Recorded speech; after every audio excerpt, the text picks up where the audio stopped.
Okay, I think we can start. Yep. Sorry. Hello, everyone. I'm İhsan Yılmaz from Deakin University, but also ECPS, European Center for Populism Studies.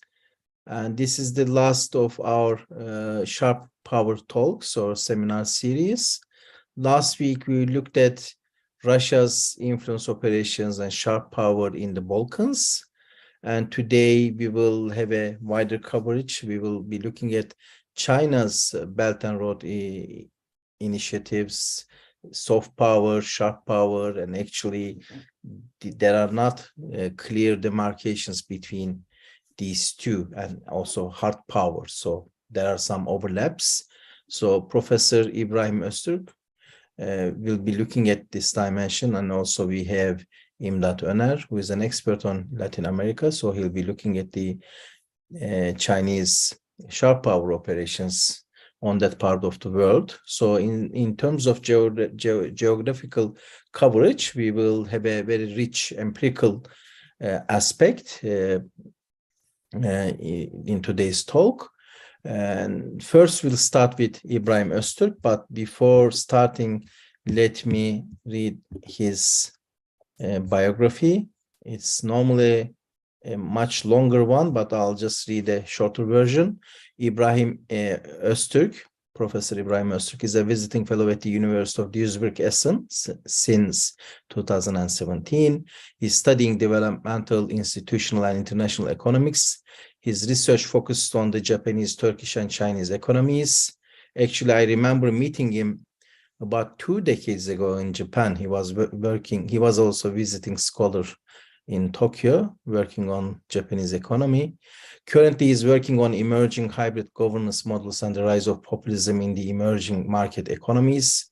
As part of that interest, he studies the institutional quality of China's modern Silk Road project, the Belt and Road Initiative, its governance model, and implications for the global system.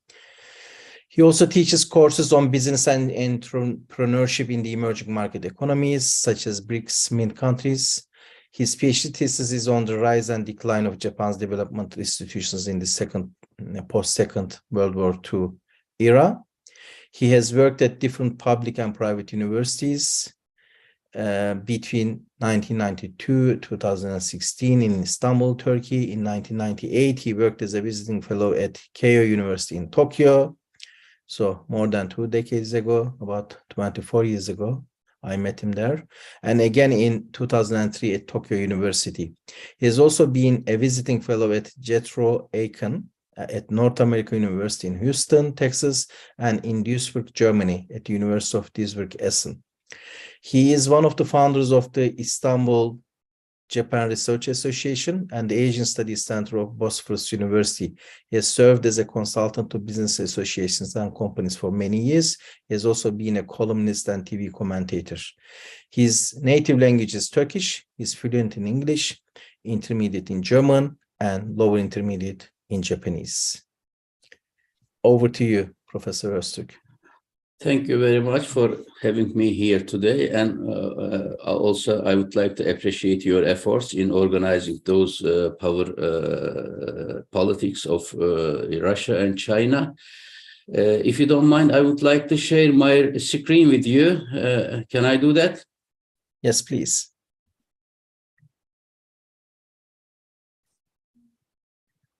So let me tell you that this is the part of my ongoing research on Chinese economic development and Belt and Road Initiative in many parts of the world. So I am not expert on sharp power politics, but while working on Belt and Road Initiative, I have realized that China has been using that kind of policies to create influence in other partner countries. So I would like to share my some part of my ongoing research on the topic. But this my screen is a little bit bigger right now, so I cannot see the entire picture. Yes, I can share with you, but I cannot see myself. Anyway, since in this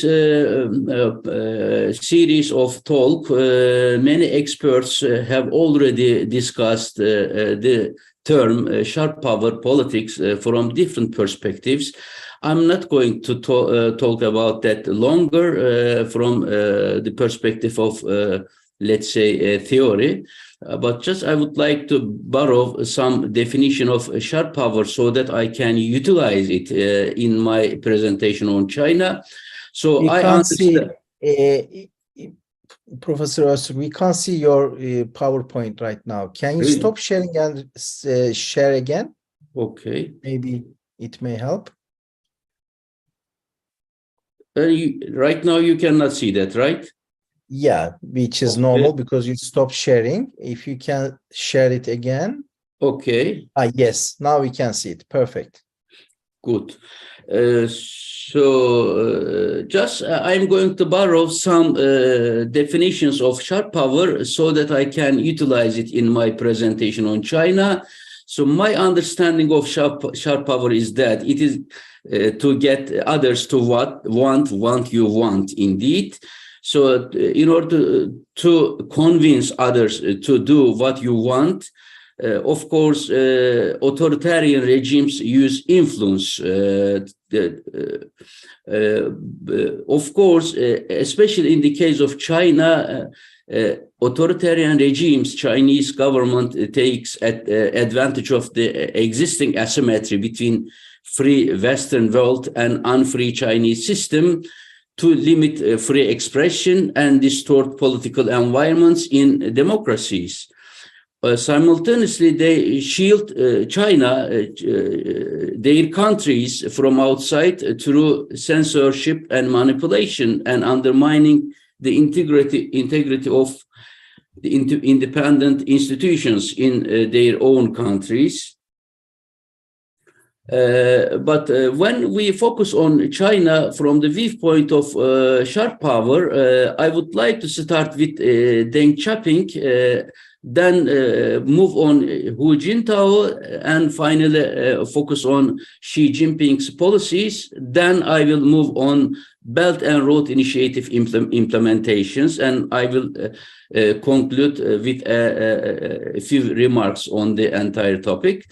So as we know, Deng Xiaoping was a pro soft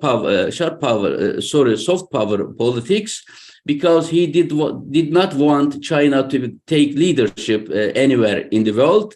He recommended that the Chinese should quietly observe, secure the position of China in the world, and keep calm, hide aspirations of China, also hide the capacity of China, and China should wait for the proper time. So the key term is that China should wait for the proper time. Until that proper stage arrives, China should keep a low profile, and China should never claim a leadership. The message is that for the time being, China should be modest, but at the right time, China would change that position. This is the message I got from Deng Xiaoping, who took the leadership after Mao in China at early 1980s. I have seen a Chinese saying that a mountain grows with its foothills, meaning that when China becomes a superpower, there will be some unavoidable implications of such a rising great power, of course. And indeed, we can see that perspective in Xi Jintao's remarks. He recommended that China should enhance culture and system of socialist core values with Chinese characteristics, develop and manage internet culture, and promote patriotism, collectivism, and socialist ideology. So the term here is that we should propagate China culture and Chinese system, the core values of socialism, but not a standard textbook-oriented socialism, but it should reflect Chinese way of doing things. So from those two perspectives, I have tried to reach out a formula. So when I combine Deng Xiaoping and Hu Jintao, and then I will continue on Xi Jinping, and according to their perspective, a sharp power should include soft power when it is needed, hard power, and plus smart power. And Xi Jinping, from that perspective, in my understanding, Xi Jinping is a combination of Deng Xiaoping and Hu Jintao. Deng Xiaoping started with modesty. Hu Jintao started with the dissemination of socialist system with Chinese characteristics. And indeed, those two perspectives can be followed in Xi Jinping's approach to the situation. With the rise of China as a superpower, we see China tree school. With Xi Jinping, of course, China became second largest economy, second defense force globally. And Chinese system based on an interesting combination of capitalism and communism, which is called socialism with Chinese characteristics. Xi Jinping made him a president for life, so he removed time restriction, period restriction for himself. So if he can manage the situation, indeed he could manage just a couple of months ago, and he became again a president of China with a very strong show of power again. Also capacities to contest the rule-based international order. When he wants, he can cooperate. When he doesn't want, he can challenge the existing global rules. Of course, there is a massive propagation and information control machinery established in China with the help of public companies and, of course, Communist Party system. And, of course, China has a very large worldwide diaspora to disseminate Chinese perspective globally. The Chinese instruments to employ sharp power include political power, of course, coercion, the use of culture, language centers, and religious propagation, media manipulation almost everywhere in the world. China is really buying many media apparatus, also using different tactics to manipulate the media in partner countries. Self-censorship of academia has already arrived to my university in Germany. I will talk about that if I have some time later, how China became very much censorship-oriented, even in Germany. And we can imagine if it is happening in Germany, also in the United States of America, what might happen in other fragile, weak, poor countries. We can imagine that. And of course, Chinese diaspora and other tools of inducements have been utilized as an instrument of Chinese sharp power politics. So indeed, in terms of the nature of Chinese regime, which is capitalist socialist combination, conduct and purpose of the actions through the mentioned threat and tools before, Chinese influence efforts are definitely sharp power rather than soft power, as those policies are implemented, orchestrated by an authoritarian regime, not by a democratic, open, transparent regime. All those exercised in a manipulative, coercive, and often covert way, and these geared toward infiltration and disinformation, with the aim of perforating the political and information environments in the targeted countries to sow confusion and discord, also undermine democratic values, weaken democratic countries, and strengthen authoritarianism at home in China. In those efforts to shape and create influence in other countries, we can mention especially there are many institutions, policies, strategies, but these are the most dominant ones. The United Front is one of those, is the integration of organizations under the Chinese Communist Party government into a comprehensive strategy aimed at controlling, indoctrinating, and mobilizing the masses, not only in China, but also in foreign countries. So the United Front is quite important and has already become part of serious disputes between partner countries. Also, Chinese student and scholarship associations on many university campuses have links with Chinese diplomatic missions, not only with Chinese diplomatic missions, but also, unfortunately, with Chinese overseas policy stations. Indeed, a Madrid-based human rights campaigner, Safeguard Defenders, published a report recently saying that more than 100 so-called overseas policy stations across the globe to monitor, harass, and in some cases, repatriate Chinese citizens living in exile. So United Fronts, China Student and Scholars Association, Chinese diplomatic missions overseas, and finally, Chinese, unfortunately, police stations worldwide are in really very strong cooperation and communication with each other. Is there any problem? Can you follow me, by the way? Yeah, I think we can follow you. Okay, so please let me know if there is any problem. So let me give you some concrete examples from different parts of the world. Indeed, for instance, there is one interest. By the way, something happening to my screen. Can you block this Jamie? He is doing this. Who is Jamie? I have no idea who this person is, but I don't know. Can you block him? Okay, because he's trying to. Admin, can you block him? He's messing with you. Can you see my screen that he is coloring my screen also? Yes, we can. Yes. Is that also part of Chinese sharp power? Chinese or Turkish Erdogan is sharp power. I don't know. You have many enemies. So, or this can be a child, maybe just before puberty. You might be some anxiety issues. I don't know. Indeed, I cannot see the.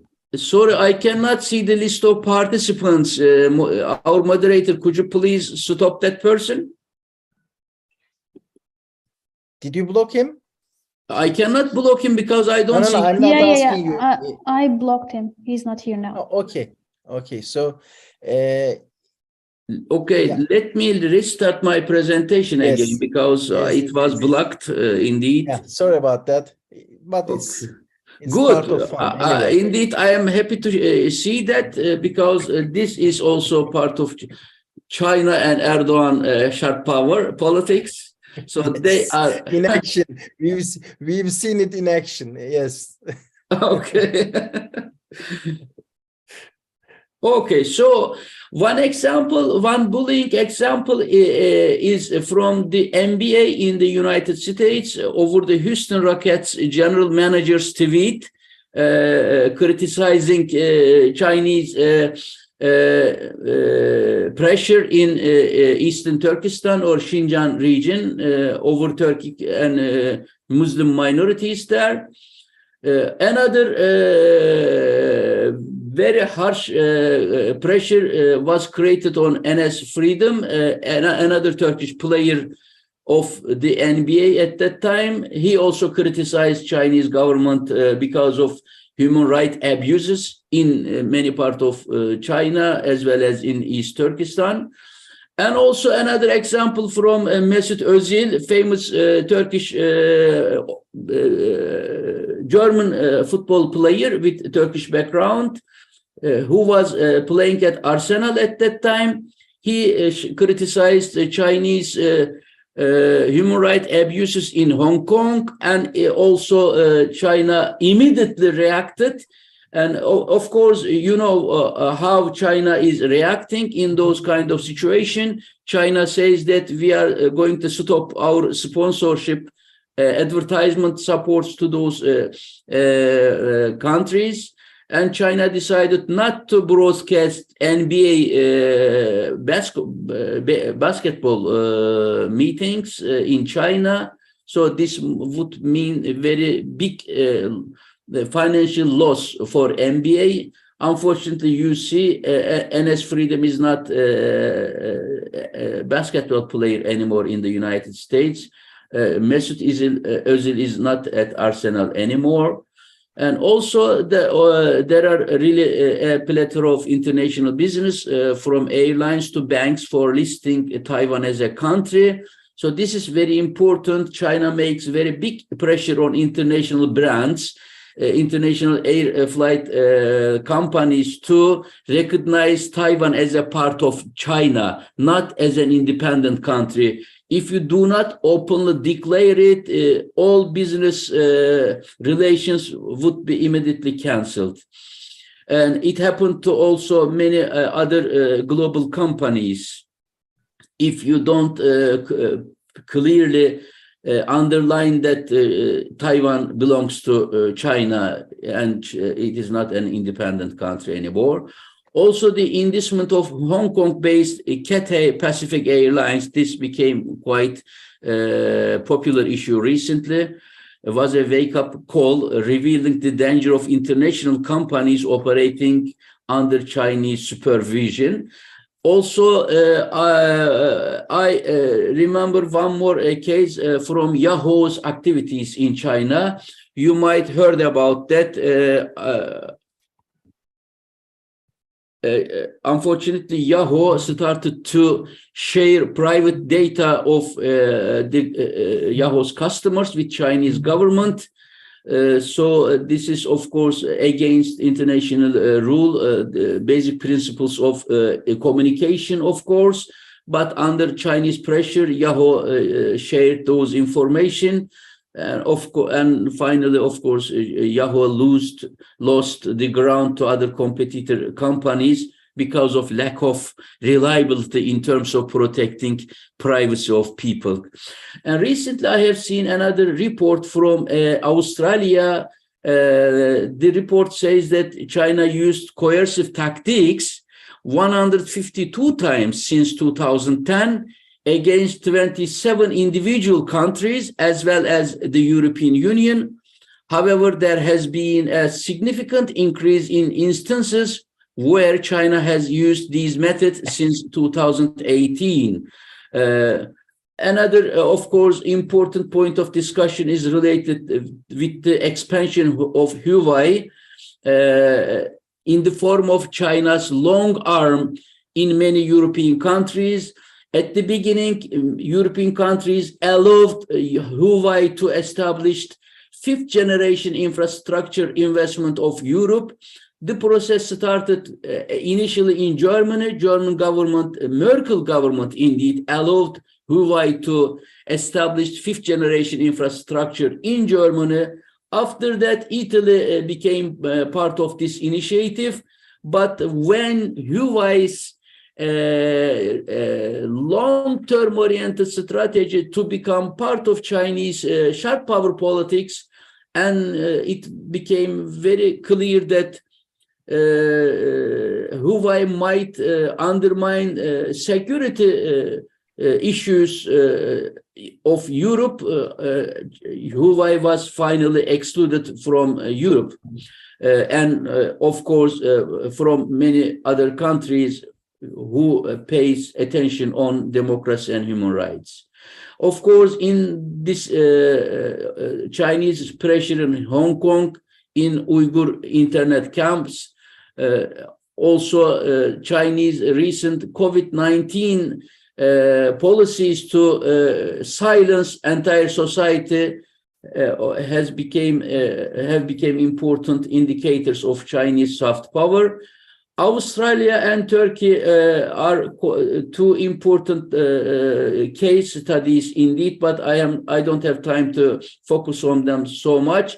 But recently, the tension between China and Australia, because Chinese use of sharp power politics has created a really big turning point. Finally, it gave really big harm to mutual trade between the two countries. The import and export of crucial elements, rare earth minerals, strategic goods and services right now are mutually prevented. Also in Turkey, Chinese government done really big pressure in Turkey because Turkey has been the biggest diaspora of Uyghur Turks, more than, according to official statistics, more than 50,000 Uyghur Turks are living in Turkey, and China wants them to be sent back to China. And also there is a very critical oriented social media situation in Turkey. Also, political parties, opposition parties are criticizing Chinese policies, but China is making really big pressure in Turkey to silence opposition, civil society organizations, and urging Turkish government to send those Turkish people back to China. Otherwise, China warns Turkey that many investments will be stopped immediately, and China says it quite openly. Of course, China already lost many Nordic countries, including Denmark, Finland, Norway, and Sweden, mainly because of Chinese pressure also on those countries for criticizing Chinese anti-democratic implementations, mainly in Hong Kong and, of course, Xinjiang region. And the last one happened in Germany just 2 months before. Two journalists published a biography of Xi Jinping. In their biography, they have criticized Xi Jinping. But in the publication of this biography, Confucius Institute of China, as very well established at the body of many universities in Germany, wanted to prevent the publication of this book and academic gatherings and discussions on that book in different universities. Unfortunately, it became quite apparent that two universities stopped their activities. Two universities canceled their academic program discussing that autobiography on Xi Jinping.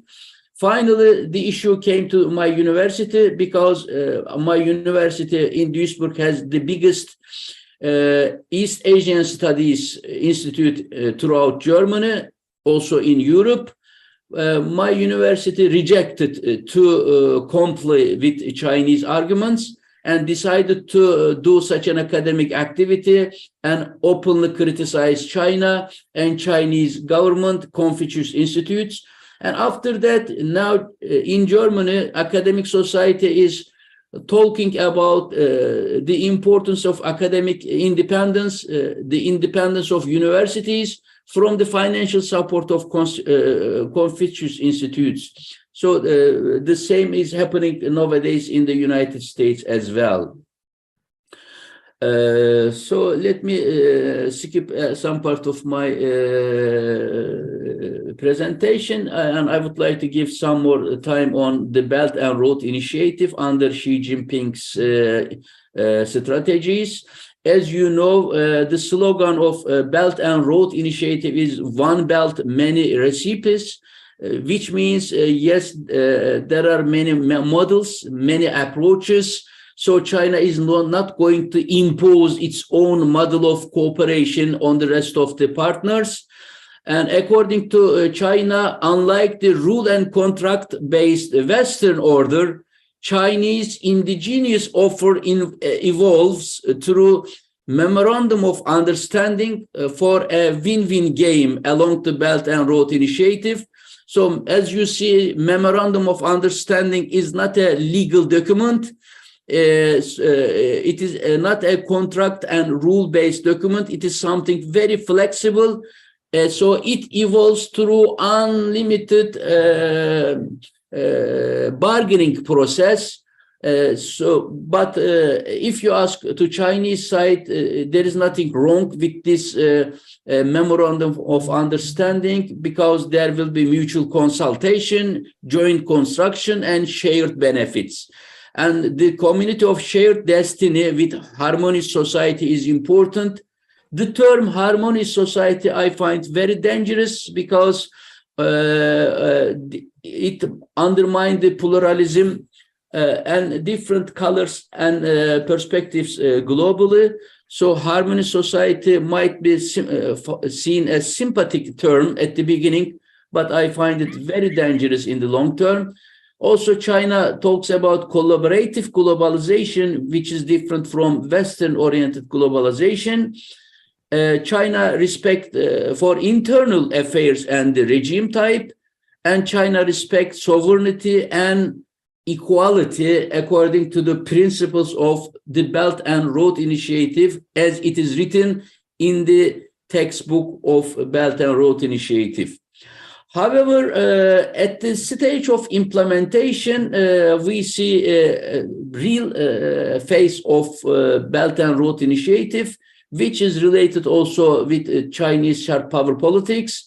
So as the process of implementation has already shifted from attraction-based soft to a sharp power, so those sharp power politics are leveraged through the economic might of China.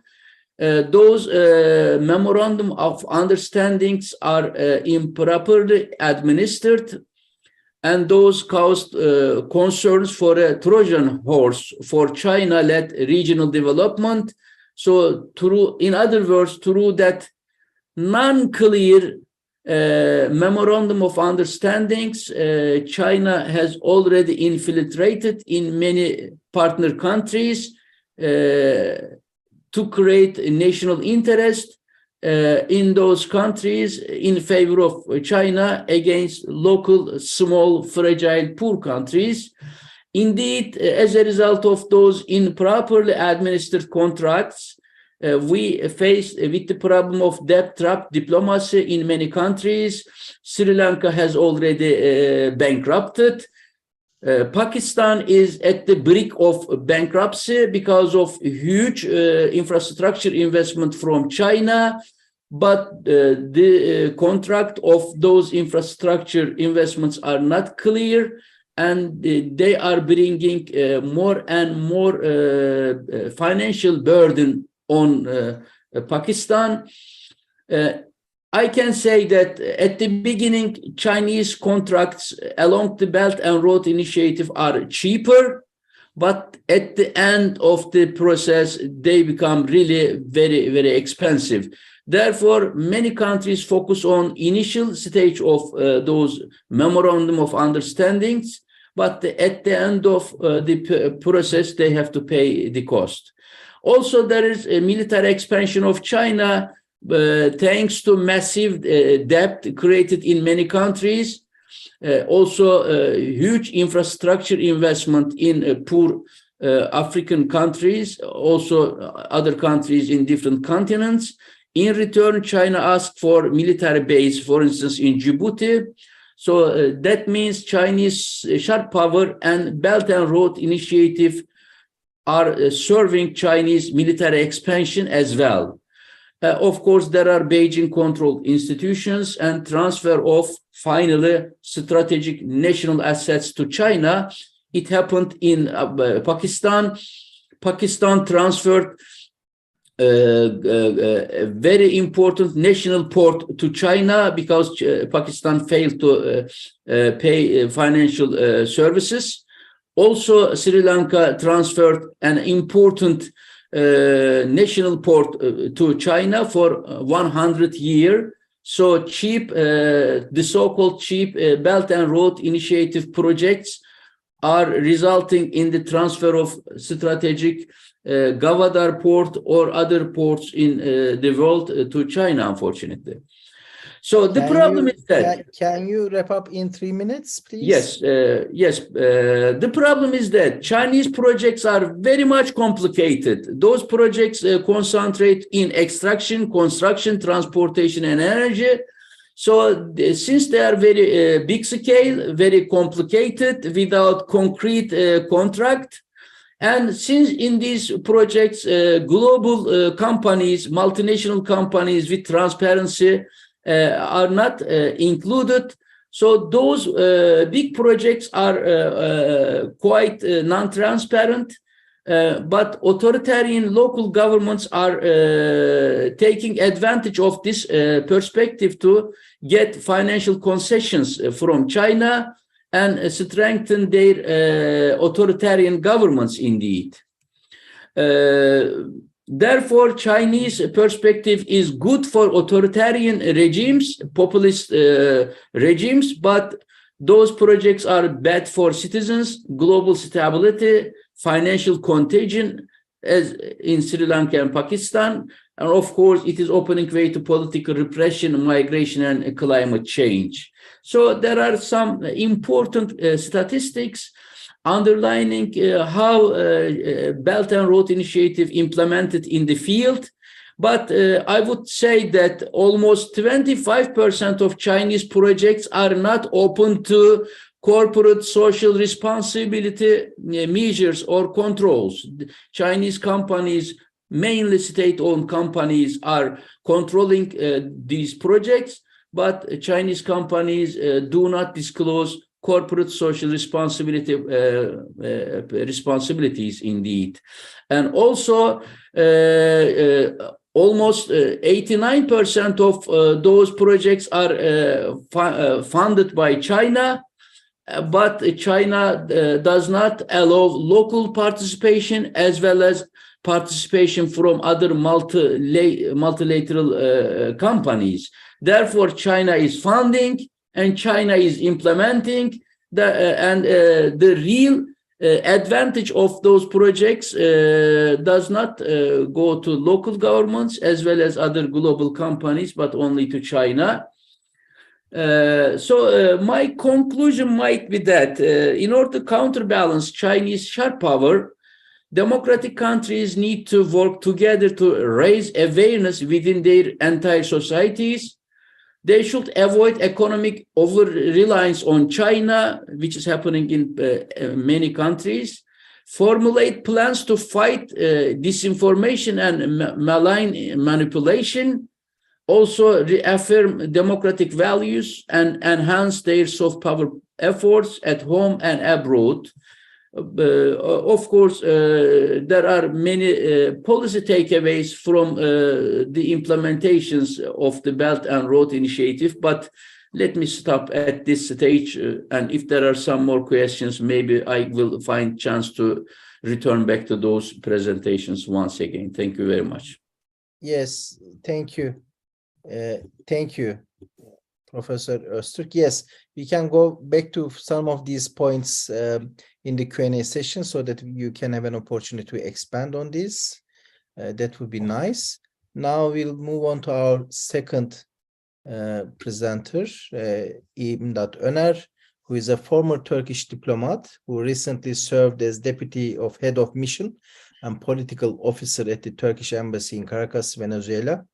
He's currently a senior policy analyst at the Jack D. Gordon Institute for Public Policy at Florida International University. He's also doing a PhD in international relations at the same institution. Over to you, İmdat.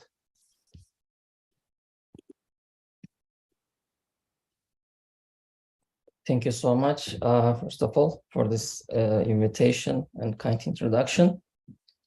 Let me first highlight that still 6:45 a.m. in the United States, so I haven't started my day with a presentation at such an early time. So if I say something dumb, please just excuse me. I also want to share my presentation with you. This is just part of kind of my dissertation.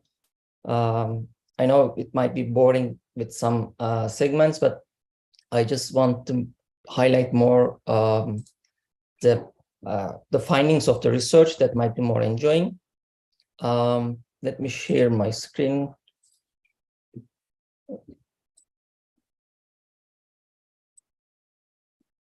Okay, I hope you see my screen right now. Yes, we can see. Okay.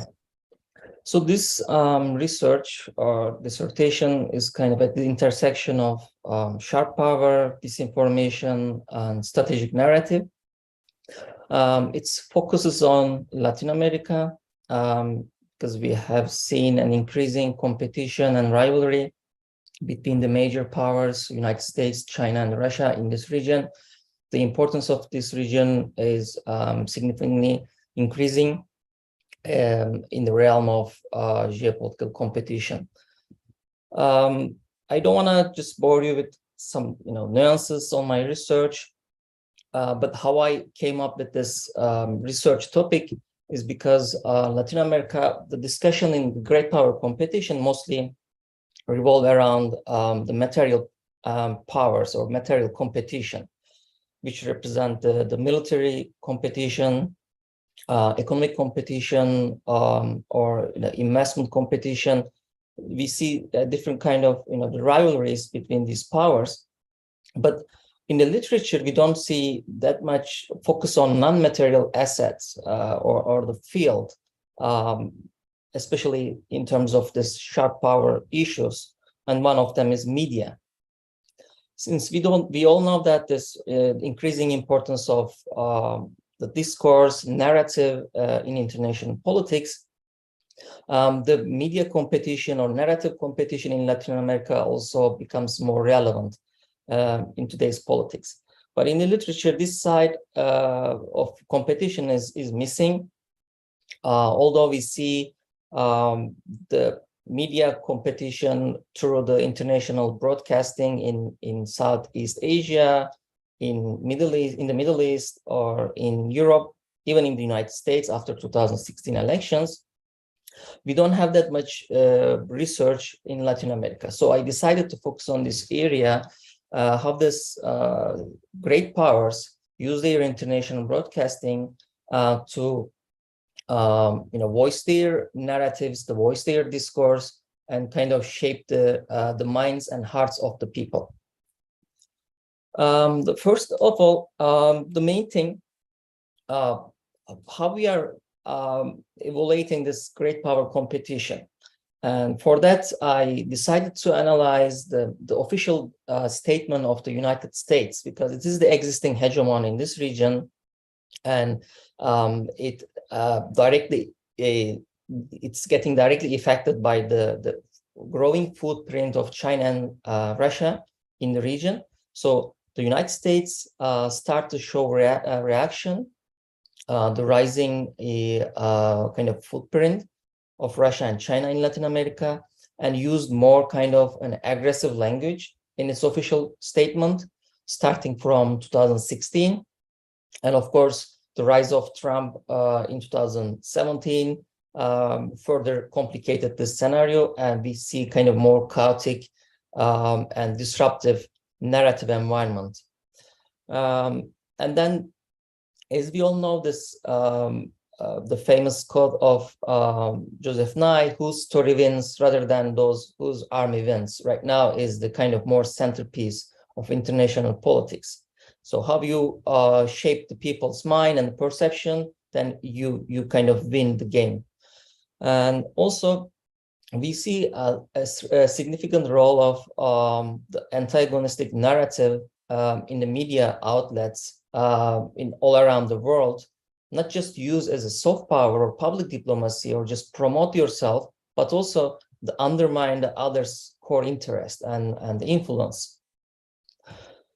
So my main research question revolves around three things: is how this strategic narrative becoming a factor in geostrategic competition, interaction between these great powers. Again, how this negative, disruptive narratives are used, strategically used in international broadcasting and social media outlets. And again, another segment of my research is, if any, to what extent there is a kind of a convergence, a confluence between Chinese and Russian media outlets against the United States in Latin America. My main hypothesis is, first of all, this great power competition intensifies and getting more escalates, then US, China, and Russia will be in a more a competition, a kind of through the confrontational narrative, kind of more disruptive narrative against each other. And I define it as a weaponization of narrative. And the second hypothesis related to the last question, if the United States increasingly labels China and Russia as threat to the United States, then these regimes, these countries will have more kind of a confluence and convergence in their respective national outlets against the United States. And I call it narrational convergence. So the main discussion, this already have been there during the Cold War. So what is the difference right now, right? This is the main question. So we all know that during the Cold War, we have kind of more limited communication strategies, and the literature mostly describes it as one-way interaction. Why? Because the radio or the newspaper just send the message, and then the audience maybe gets that or not get. But in the new source of interaction during the new propaganda era in today's world, we see two-way interaction. What it means, people are also part of this communication efforts, right? This news outlets share their news, promote through the social media, and the people, as the audience, also joins this discussion through their Facebook, Twitter, Instagram. They comment, they share, they like. So this kind of communication becomes more, let's say, comprehensive, because there are much more actors involved in this two-way interaction rather than the Cold War era propaganda style. So in the literature, what we see mostly, international broadcasting was described as soft power or public diplomacy, starting with Nye, and then the call mentioned as a public diplomacy. So we see lots of discussion around attraction or persuasion, change the perception to achieve foreign policy objectives. Or again, the famous quote, win the hearts and minds of the people abroad. That was the main idea of public diplomacy and the international broadcasting initially. Again, mostly used for the China and Russia, they were trying to break this Western-based communication monopoly. That was the reason that RT, CGTN increased their budget and increased their visibility globally. Another discussion in the literature, this international broadcasting recently became a disinformation or part of information warfare, because the boundary, the limit between this public diplomacy and propaganda is getting more complicated. Because right now, the international broadcasting is also used as part of propaganda, as I mentioned, as negative messaging or disruptive messaging. So you kind of mix both public diplomacy and also the kind of disinformation. Again, we know that through the trolls, through the some automated systems and designs in the social media, you can promote your information or your stories in a much faster and efficient way. The fake news, the conspiracy theories are more embedded in this in news and stories of international broadcasting. Again, as mostly sharp power discussion, I will also touch on that, but they try to solve doubt and complication, confusion in the political system and institution, especially in the democratic countries, to change the people perception. Another discussion that recently Christopher Walker came up with, this sharp power concept, He also gave a great speech in the series of this program. And he's mostly using this sharp power concept for the authoritarian regimes, that they are right now they have enough power to promote their the methodologies and the assets that they use in the domestic politics. They export it. They promote those stuff abroad beyond the borders. So they just don't want to win the hearts and minds through the public diplomacy or through the benign initiatives.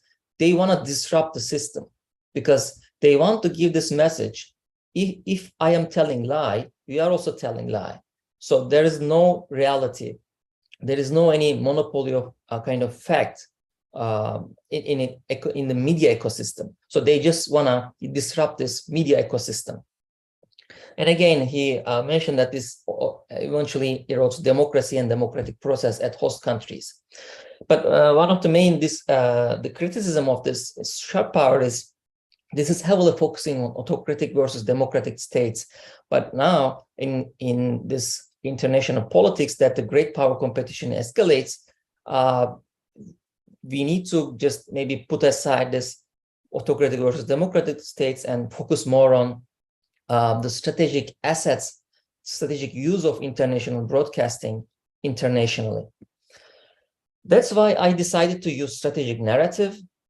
This is one of the common the concept that rise in Europe, that Ms. Koman described this as a kind of an asset for political actors to shape the behaviors of domestic and international actors. So rather than just using bombs and bullets in international politics, right now you can also use word and image to disrupt the other or the enemy. So again, as I described, this weaponization of narrative becomes part of geopolitical competition as a discourse power or narrative power. So how this international broadcasting is used in strategic narrative, I will show with more my findings. But right now, the main idea of this use of international broadcasting, just you don't use this international broadcasting as part of public diplomacy, just promote your benign image, your positive image, but also you want to undermine the other, because the enemy is still there, and you can use any means for your main goal, just to achieve your strategic interest. So independent variable, just rising rivalry and great power competition is independent variable, and my dependent variable is this narrative shift in the international broadcasting and state-backed media outlets. I don't want to just bore with this kind of nuances. Let me jump into my findings. So this research focused on Russian Sputnik Mundo in Latin America, CGTN in Espanol, and Voice of America, Voz de America in Spanish. And I analyzed the last 7 years from 2014 to 2021. I analyzed all the issues, the political crisis, political events in Latin America, and how those stories and events have been described and kind of shaped in the narratives of those state-led international media outlets. This first finding is from the Voice of America. So I decided to analyze how China and Russia are negatively described and displayed in the newspaper and the stories of international broadcasting, this Voice of America. Starting from 2013, we see, especially after 2017, we see a very sharp increase in the negative characterization of China and Russia in the state-led media. Mostly we have a kind of an idea that this negative characterization or negative description was unique to authoritarian regimes like China and Russia. But my research shows that this is not just unique to those authoritarian regimes.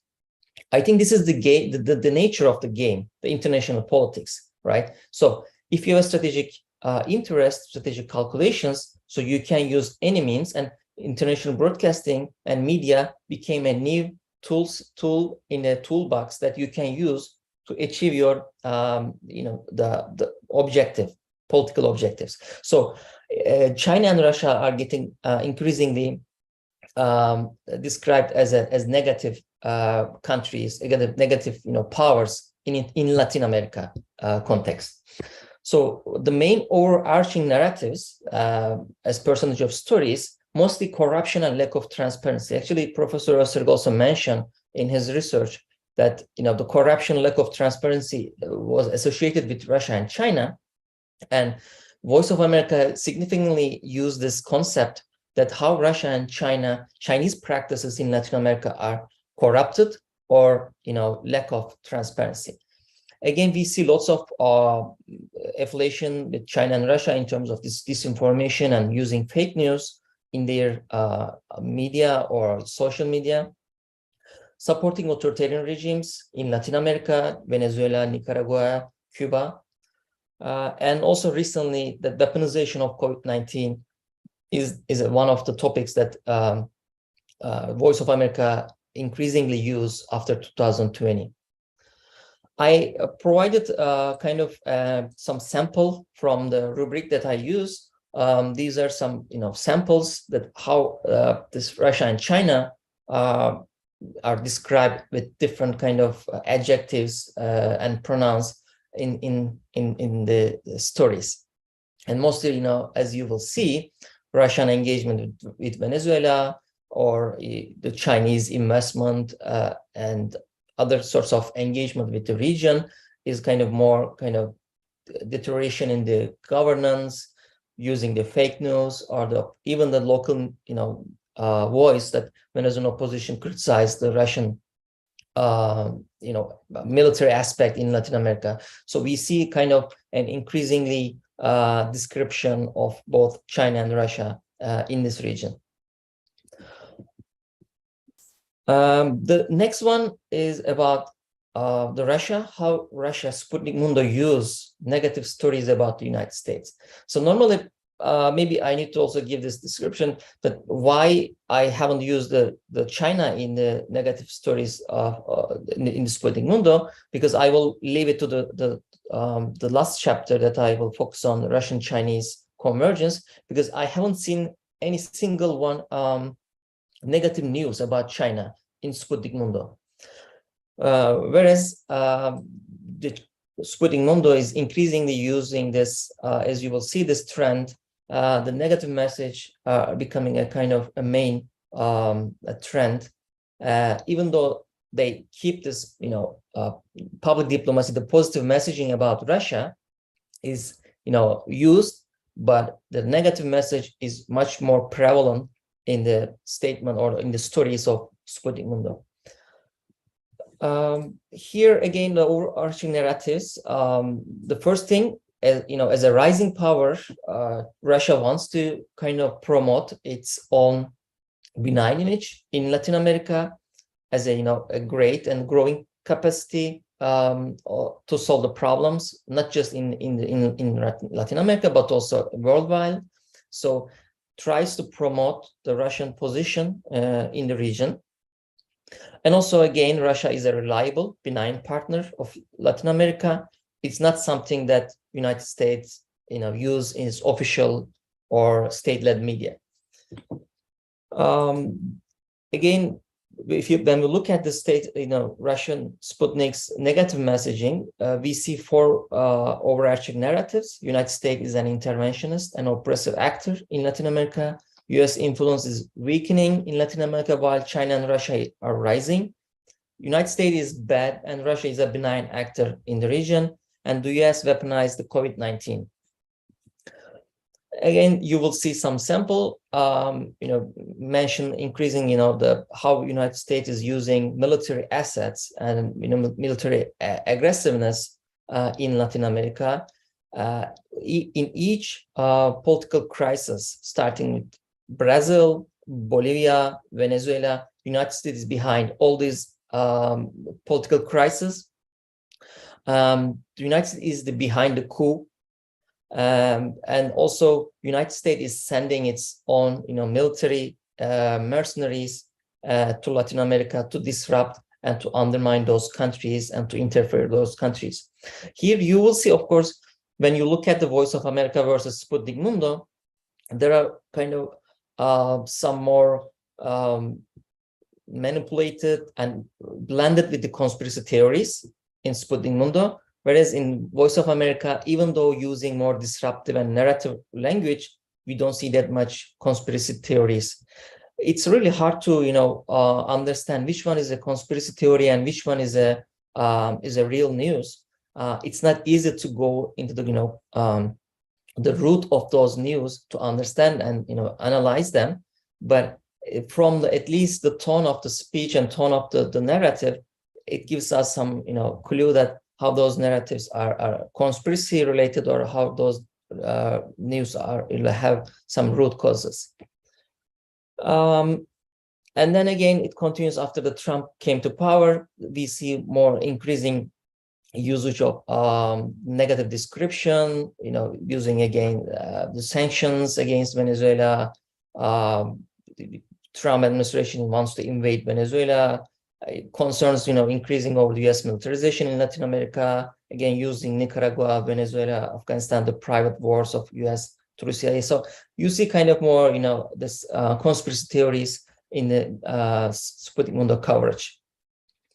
One of the, I think, most successful thing that Sputnik Mundo is doing, using local voices, because it doesn't, limit it to how Russia looks at the news in Latin America, but how the Latin American audience, how the Latin American officials describe the United States. And of course, using more kind of leftist and populist voices in the news. And for example, the former president of Bolivia, Evo Morales, directly using this kind of coup d'etat, and Evo Morales is one of the mostly frequently used commentator in Sputnik Mundo. Again, some left-wing party members, they describe, for example, any political events in Latin America as a coup sponsored by the United States. Again, another representative from Paraguay, or sometimes they are giving voice to the Latin American analysts, scholars from the region. So they try to give this image that this is not just unique to the Sputnik Mundo or the Russian discourse, but it is a reality that coming from the region, from different sources. Lastly, how the negative stories about the United States in CGTN. Again, when we look at here, what we see, CGTN is different from the Russian Sputnik Mundo, because CGTN is still using this positive messaging with respect to China, because China wants to increase its discourse power in the region. Tell the Chinese story well. This is the main idea for the Chinese administration. So they still use this positive, benign image for China in Latin America. But when we look at the trend of the negative stories, is again, skyrocketing. The main overarching narratives, similar to the Russian Sputnik Mundo, the responsible and generous great power in Latin America, especially too much focus on the Chinese donation, Chinese media, and so Chinese medical aid diplomacy in Latin America. Again, against the United States narrative, they use a kind of a counter narrative that China is a beneficial to the region, not a threat. Again, Professor Öztürk used that debt trap diplomacy that mainly criticize China in terms of this investment in the Africa or Latin America. United States is also increasingly using this debt trap label for China. But China is directly rejecting this accusation and saying that the influence of China is increasing and the investment of China is increasing, and this is very helpful for the region. Again, too much focus on the Chinese cooperation with Latin America in different areas, including space cooperation. And again, for example, they are giving the voice to the local names, like Vice President of Brazil saying that with the Chinese investment, the Huawei, the cost of technology decreasing in Latin America or in Brazil. Similarly, again, the Latin American expert comments positively on Chinese democracy. The Nicaraguan president praised Chinese development as an example for other countries. As you see, how local voices also, portrays China as a, very positive example for the rest of the world. And China, when we come to the Chinese negative messaging, again, we see some sorts of similarities with Sputnik Mundo. US is no democracy. US is an interventionist hegemon, and US seeks to counter Chinese growing presence in Latin America. So not a democracy. Now you will see how the Chinese CGTN is aggressive in the tones that it used in the state-led media. For example, United States, which murders civilian with impunity, does not have slightest legitimacy to talk about human rights. This discussion especially increased after, if you remember, United States organized a democracy summit in the United States and invited several countries from the world except China and Russia. China started to broadcast and posted too many articles about how democracy is a pretext for the United States, and the United States doesn't have any legitimacy to hold kind of a U.S. democracy summit because U.S. is not a democracy. And you will see some example from again the local voice, the Latin American professors, how they analyze this U.S. summit, mostly using interference in internal affairs or using to serve their own interest. U.S. in interventionist power in Latin America, giving some example how U.S. involves in the domestic politics of Venezuela or Bolivia. And again, they are giving too much voice for the Venezuelan, Cuban, and the Nicaraguan officials. For example, one of them is the Venezuelan foreign minister says the U.S. Former foreign minister, state of secretary, has a criminal obsession with his country. Can you please conclude in 3 minutes? Yeah, sure. I'm coming to the end. Again, we see how China is respectful in its relation with Latin America, whereas the U.S. is an interventionist. I want to show this quickly, this engagement metrics. We discuss how China and Russia or the United States shape this perception, but are they really successful to reach out to people? And when we look at this snapshot, we see how Russian Sputnik and RT are successful in Latin American audience. You see a monthly visit is over 22 million for RT Espanol, and Sputnik Mundo over 6 million, Voice of America 1.6 million, and Chinese CGTN is the weakest one in Latin America in terms of engagement. Again, when we look at the total visit share, RT is leading, and then the next one is Sputnik Mundo, Voice of America, and CGTN. And when we compare with for example, the CNN Espanol is one of the most established media outlets in Latin America, is leading, but right after the RT and Espanol is coming. And when we look at CNN Espanol has been there more than 3 decades, but RT just maybe have 10 years experience in the region. And Twitter engagement, again, one snapshot from my research, that RT and Espanol is one of the most successful and engaged social media accounts in Latin America, and that's far away from any other, even better than the BBC or CNN International in terms of number of retweets, likes, and other things. Of course, I don't want to touch base on this, how automated trolls and other things are used in the system, but again, we see kind of an increasing audience in Latin America. Let me just shortly touch on this Chinese-Russian engagement and alignment in strategic narrative. I used soft balancing theory because soft balancing is a more kind of low-level efforts to get engagement to undermine the existing hegemon. So I decided to use this international broadcasting and strategic narrative as part of soft balancing. And when we look at, we see an increasing alignment against the United States between Russia and Chinese international broadcasting, CGTN is promoting Russian voice, and the Sputnik Mundo is voicing Chinese official statements increasingly. Again, in terms of COVID-19, for example, Sputnik Mundo clearly points to the Chinese official statement. And for example, the US finds no evidence to blame China. The coronavirus came from a US laboratory, not from nature. So when we look at this convergence, Sputnik Mundo is directly using several Chinese official statements. And again, this biological laboratories was mainly used by the Chinese officials, but Sputnik Mundo also promotes those news.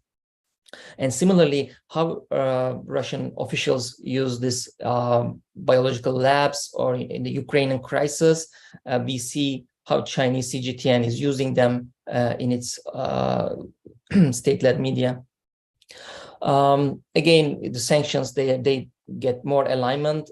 China and Russia try to stop United States to interfere to Latin America.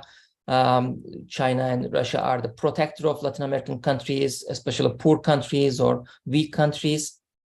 China and Russia come to the rescue of Venezuela against the US offensive. So we see more kind of a convergence, both China and Russia in their respective. And another things that supports my hypothesis, as you will see, China is the most positively covered in the Russian RT and Espanol, more than even Russia when we look at the numbers. So we see kind of a clear alignment and promotion of each other in their respective media outlets. So as a conclusion, so as we move into the kind of a escalated great power competition, so we will see more kind of the control of narrative becomes much more critical, and we enter a new kind of an age that global communication competition, and we will see more kind of narratives and discourse will be weaponized at the hand of state-led media. This is not just unique to the authoritarian regimes, but this is, I think, the role of the game will be used by all sorts of political actors in international politics. And again, this chaotic, anarchic international environment will most likely further ramp up the disruptive narratives in the future. Thank you so much for your time and listening. Thank you. This was a great presentation. So we had two great presentations, and yes, we could speak for hours and hours on these issues. They are so significant and also deep, but unfortunately we have limited time. I'll start with a question to both of you. Sharp power, generally what we've discussed here is that it is when the authoritarian regimes do it against the democratic regimes. But as Imdat problematized it a little bit, it is not always the authoritarian regimes that interfere with the systems of others and try to interrupt their systems and institutions and so on. So I am asking both of you if you know any case of sharp power coming from democratic countries towards the others, towards other democratic countries or semi-democratic countries or authoritarian countries. And a question to you, Imdat, an additional one for you. You talked about the new media, social media, new technologies, digital technologies, and how now the information has become interactive, so news production, etc. So instead of just one party's propagating its narrative or broadcasting, etc., there is this interaction with the audience.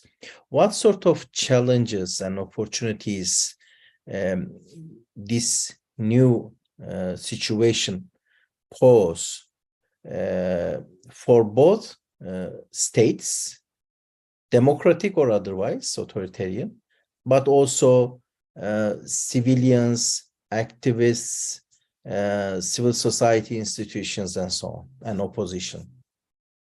Thank you.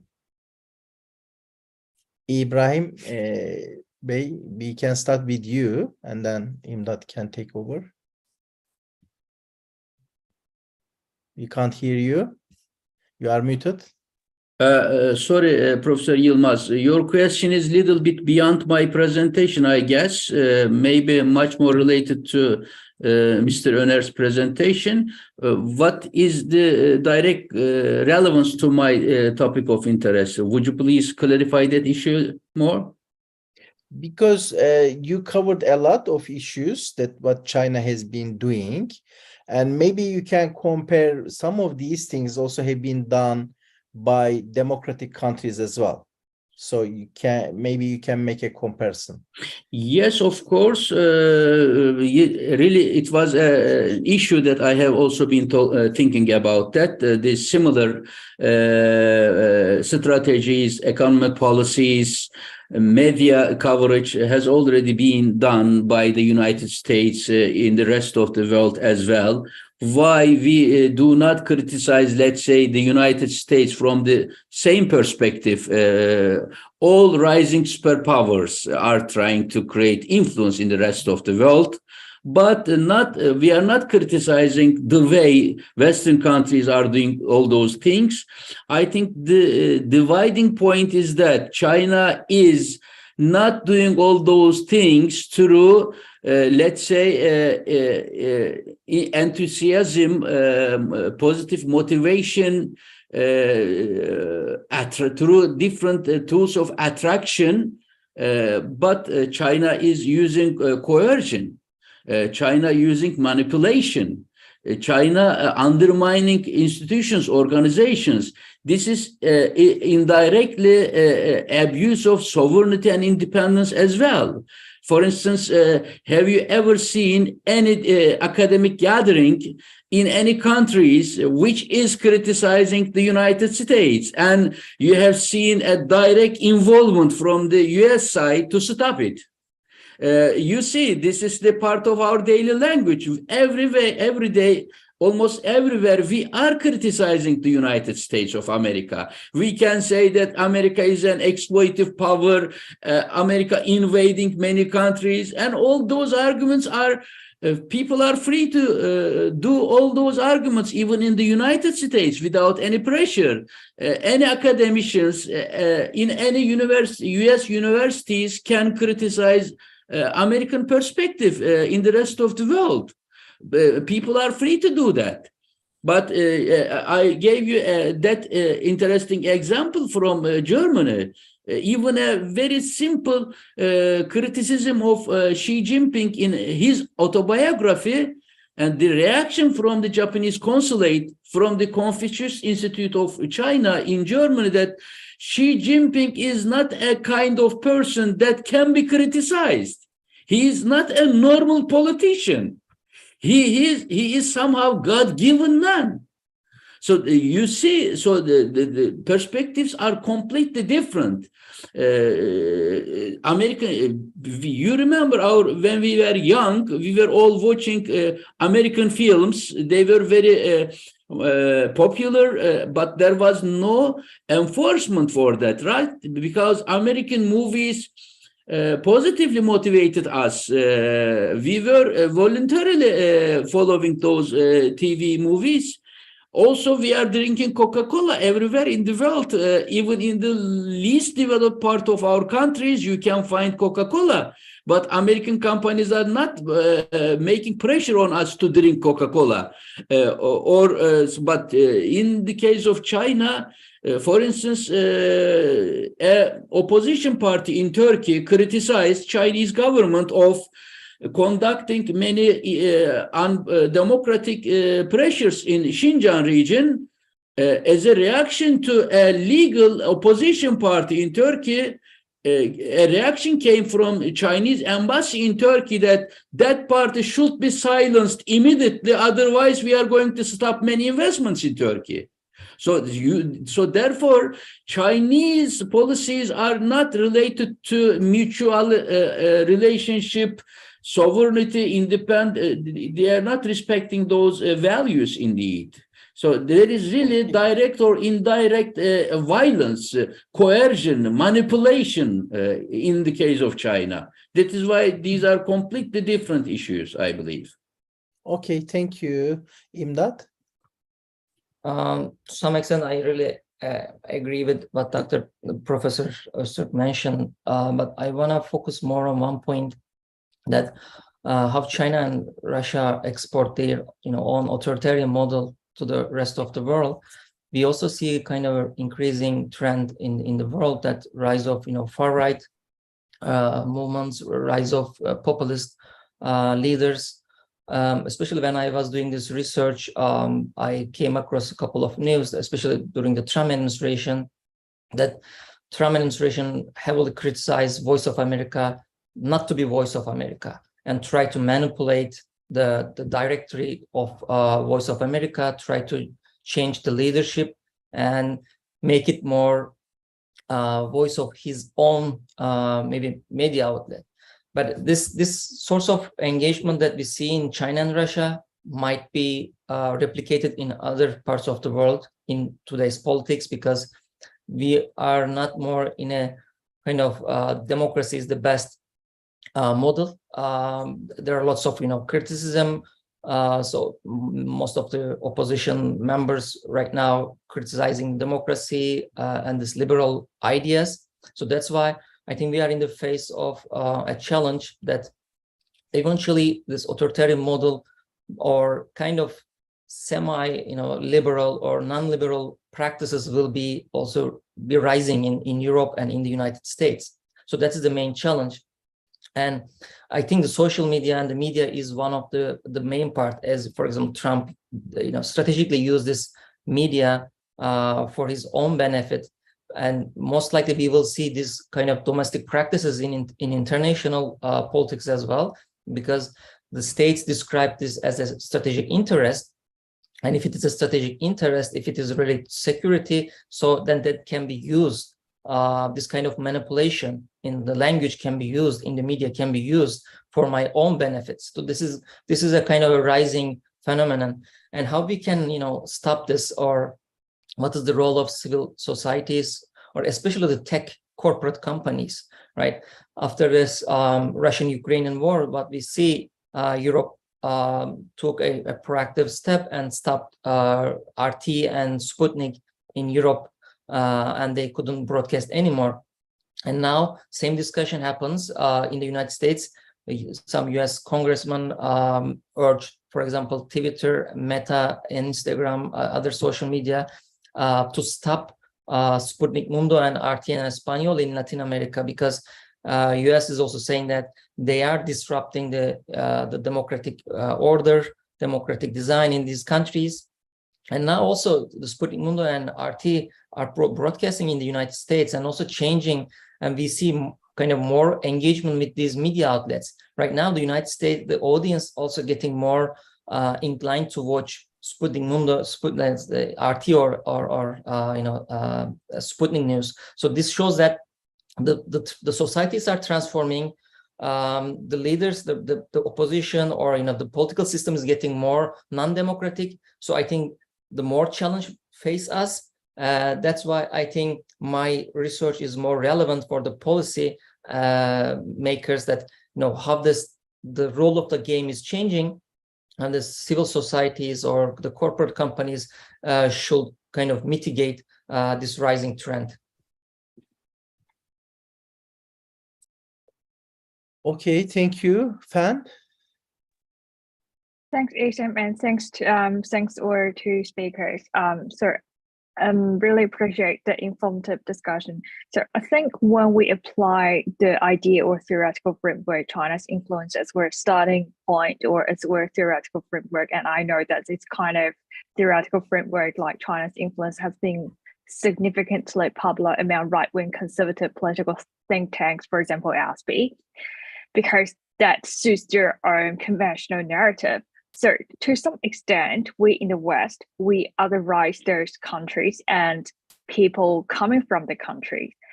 And this kind of political divide can be translated into structural social discrimination at the policy level, at the immigration system, So how do you think, this is a question to both the four speakers, so how do you think that we can engage in such kind of debate with regard to China's soft power, sharp power, without politicizing the national and cultural differences, and without rendering those kind of debates into the normalization of for social discrimination?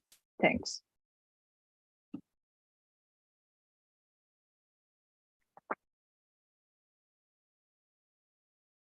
Thank you very much for the question. Indeed, this is a very difficult question, and I have to say that I have no answer to that, because it is not easier to separate politics, politicizing the issue from, let's say, national interest or domestic issues in different countries. Really, I don't know, but in order to separate them, maybe as I recommended at the end of my presentation, we can define a set of values and principles to stick on. So based on those principles, maybe if we follow those principles, democratic principles, human rights principles, then on the basis of those principles, we can minimize politicizing of those issues, but really I'm not sure about if they also work, because, for instance, we talk about democratic principles, right? Human rights. Immediately you will get a reaction from Chinese side. What kind of human rights are you talking about? What kind of democracy are you talking about? We are doing things with Chinese characteristics because we have a different civilization. So the world is not composed of only by the West. So there are alternative civilizations, perspectives. That is why it is an imposition of China to accept a definition of human rights or democracy which has been progressing in the West. So we don't need to share them. Therefore, it is very difficult to find a common ground between the two countries to stick on and make further discussion and reach and compliance, reliable communication. Really, I'm not sure about that. Indeed, I don't have a convincing answer for that. Imdat? Shortly, I can say it's really hard to answer this question, of course, because you cannot discriminate the domestic discussion from the international discussion, and the boundaries are right now are more kind of more interrelated. So you cannot discriminate or distinguish from one to another. But one thing maybe in terms of, for example, media, education is right now rising trend. So this might be a good way to educate your society, at least to get to achieve or to access to the real truth or the real information, not the fake one. I see some sorts of activities and practices in Europe in this way. They try to educate the society against the disinformation or fake news, at least from both domestically and also from outside. They try to, to stop this trend. The information is coming to you, you get exposed to that, but you don't know it's real or not. So especially with the social media and other things, you get more exposed to this source of the fake news, disinformation. The best way for the governments or for the states, try to educate their people, educate their societies and population, so that they can at least show kind of an immune system to those disinformation. I think that's the only way that you can stop this. Thank you. Herkül Bey? We can't hear you. You are muted. Yeah. Now you. Thank you. So thank you for the presentations. They were interesting, and I learned a lot. I want to add something to what Professor Ibrahim said about the democratic and not democratic countries. I think the countries that are not democratic are less influenced by propaganda. They are safer because they control the mass media. So, I mean, it is the democratic countries that are influenced by fake news, for example. I think this is the big disadvantage of democracy, if you like, and the advantage of being not democratic. But and I have another question, which is actually a rhetoric question. I don't expect, I don't think we have an answer to this, but I wonder how influential, how much does fake news and propaganda really influences societies? I wonder if they are really influential, and if they are, which part of the society is influenced? Is it the politicians, or is it the business people, or is it all the masses? How influential is the propaganda, and do we have studies about this? I mean, we know that, for example, propaganda increases, fake news increases or decreases, but do these things are really important? If they are not, what makes societies change opinion? I think it is a question that we have to think about. I don't think we have clear-cut answers to this, but maybe we give maybe a greater importance to propaganda than there may be other things that really play an important role in influencing the society and the opinions. Any response, Ibrahim, Imdad? Yes. I think this is a very crucial question. Thank you very much. But what I believe is that the negative repercussions of Chinese propagation through sharp power politics has been much more destructive in fragile, poor countries, non-democratic countries, as compared to democratic countries, because things are much more transparent in democratic countries. There is a very strong civil society, academically independent organizations. But the problem is that Chinese propagation is becoming much more powerful, destructive in developing countries, because mainly because of authoritarian populist governments. With the rise of multipolarity, and authoritarian governments are trying to isolate themselves from the Western influence, because Western countries are still making pressure on the basis of human rights, democracy, participation, etc. So authoritarian governments are trying to find new alternative markets, financial sources, infrastructure contribution. So by providing those economic contributions, China is trying to buy loyalty, political loyalty, in return for economic benefit.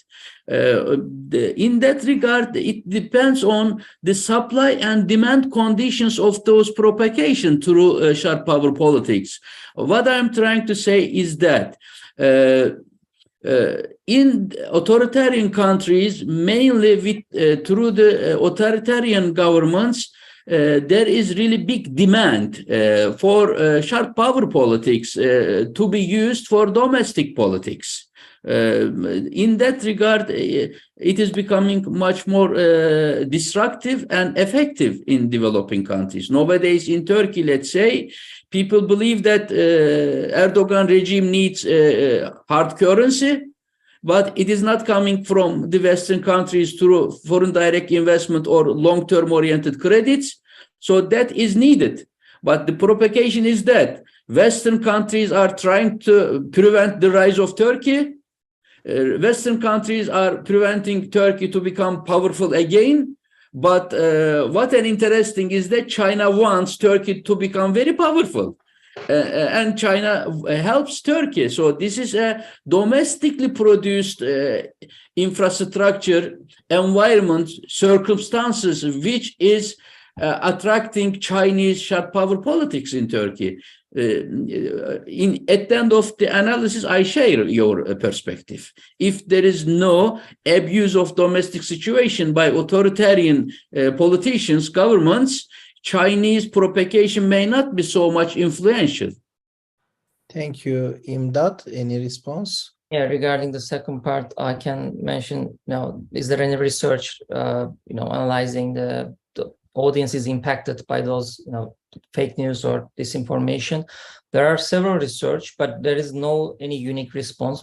Mostly they are saying, some of them are saying the audience are getting impacted by those disinformation, and the others saying, no, people already know that those are the Russian or Chinese affiliated news. So people are not getting so exposed to the idea that those state media promote. But the main thing that I see, they are not simply saying that we are right or wrong. They are saying none of us right. So even like Western media outlets, they are not telling you the truth. So they are just giving this idea to the people, and they are just trying to change the people perception about the reality and the truth. That's why we are calling this post-truth world. And also what I see, Chinese and Russian media outlets mostly try to appeal the anti-establishment in those host countries, not mainly actually those right-wing or the US-friendly audience, but more kind of already have some questions about the United States or Western or liberal politics. Those people are getting more exposed to this kind of discussion. And let me finish with one anecdote.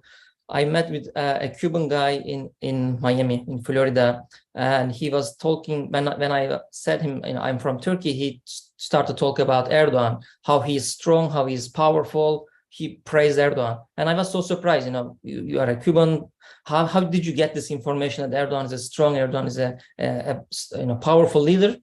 He was watching Sputnik Mundo every day. So this is kind of an idea that people are getting exposed, not just about China and Russia, but also, authoritarian, anti-liberal ideas are promoted and projected in these news outlets. So that's why people eventually, maybe they don't think Russia and China are good, but this maybe anti-liberal world or anti-liberal, the projection might be relevant for today's politics. That's maybe something that we need to think. Thank you. Bülent? Thank you very much for these eye-opening and insightful discussions and presentations. Actually, my questions was answered partially by both Ibrahim and Önder, but again, I would like to emphasize the importance of the issue because I maybe give another chance to mention some other dimensions. My question is originally is how do sharp power strategies of China work in Turkey and Europe? And this was partially answered by Ibrahim and Önder. And actually, who are the collaborators of these strategies to be successful, both in Europe and in Turkey? And how do these strategies gain a ground? We see that some European actors, very Sinophile, as they are Russophile, they also Sinophile. How could they find something from China to be market that as an attraction for European public opinion? Do you have an idea, Ibrahim or Önder? We also have a question, an important question in the chat function. I'll read it. It is for Ibrahim. So if you can respond to Bülent in just 1 minute, each of you, then we will have time for the other question as well. Although I am not expert on the issue raised by Bülent, I can say that democratic countries are much more vulnerable, fragile against China, because it is easy to make propagation. In the Western countries, there is free media. Confucius Institute of China is using a huge budget to disseminate Chinese perspective at the universities. at the so-called civil society organizations, etc. So the floor is Chinese for Chinese. The platform is open. So, if you do something legitimate, nobody would prevent you. But the opposite activities cannot be done in China. China is shielding itself from any kind of criticism activities, freedom of speech, but Chinese authorities can do that. Also, there is self-censorship as well here. If you are supporting university research projects, institutes, by significant expert as well as budget. So you are creating pressure on those institutions to keep silent. These are the agents, right? Universities, civil society organizations, media, intellectual platforms are the local agents through which China can create impact, influence, by the help of course, money. Many scholars are invited to China. Many scholars are provided financial support for the so-called research projects, etc. Maybe the similar policies have been used by Western countries as well, but the aim, the tools, and the outcome are completely different, of course. Regarding the chat question, Professor Yilmaz, he's saying that China is doing investment in many countries, in Singapore, in Pakistan, in Latin America, in Africa, in many parts of the world, where Western countries neglected so much. Western countries, for this or that reason, are not providing finance. They are not taking the responsibility, and there are really big investment deficit in many countries. And China is trying to accomplish those kind of investment. What is wrong with that? He is saying that. What might be the offer, Western offer? If there is no China effort there, then what will be the offer of the Western countries? Indeed, this question is a legitimate question, but very sophisticated, very complicated question. In order to convince our audience, by discussing on this topic, I need a really long time. But China is creating long-term oriented dependency. This is the problem. Yes, under the slogan of respect of independence, autonomy, sovereignty, etc., etc., also, China says that we provide different financial support. It's completely different from Western approach. We do not put conditionality. We do not criticize fragility, risk elements, similar to the World Bank, IMF. So we provide easy money. This is Chinese perspective. But at the end of the day, almost 90% of projects are conducted, handled only by Chinese companies. All inputs are imported from China. All materials are imported from China. Machineries are imported from China. Companies are state-owned public companies. So this creates not only a financial dependency, but also this creates an unfair trade relationship. In the long term, by providing those economic benefits, China tries to buy political dependency, political loyalty in Chinese terms and conditions. This is my main point.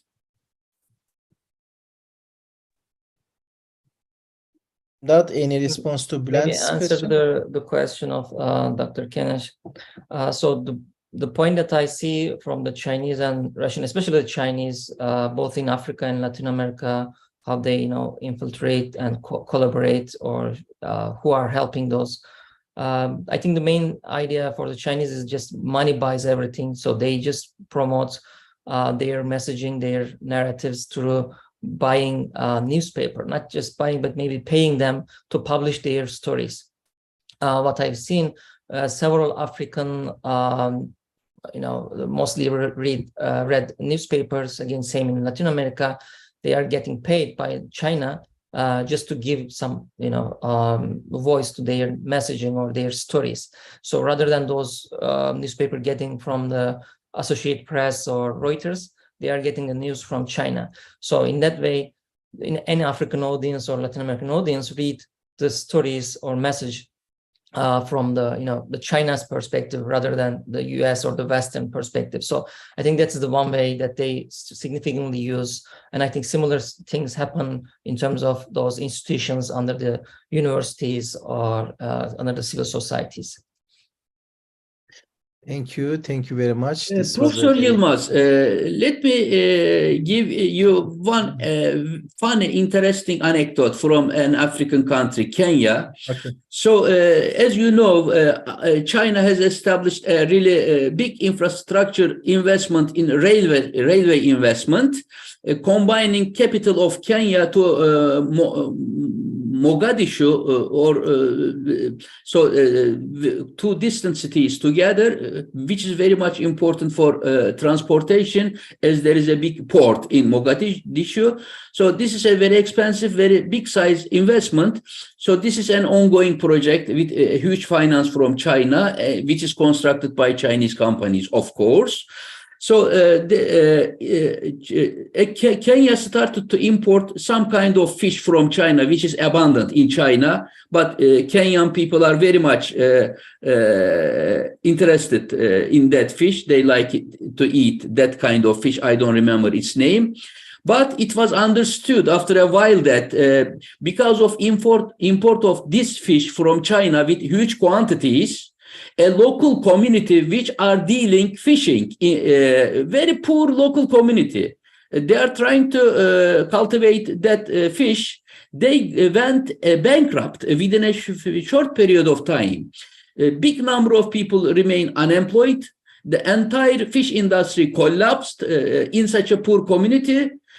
Just because of that social, people started demonstrating there.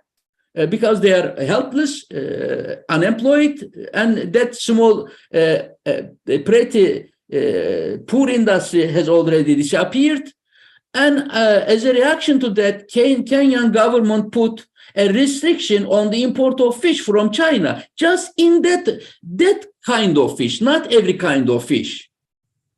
The immediate reaction from such a big country of China was that if you continue putting restriction on the import of fish from China, we are going to immediately stop that railway construction at the middle of construction, right? Which brings, let's say, $4 billion of investment there. The reaction, the scale, the content, the language of reaction is that. So Kenya is very poor, very small country. It is not possible to cope with China. When China enters from a door, then other doors will be automatically opened. A project is abused to open other doors to the interest of China also. And there is no international rule here. There is no legitimacy. There is no mutuality, etc. China is really using sharp power policies with the impact of hard power politics indeed.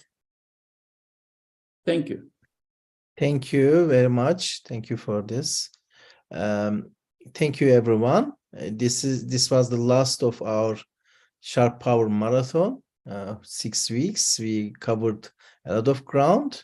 We had 9 speakers in 6 weeks. They were all fascinating. We will, of course, continue to talk about these issues. These are all significant issues of our age.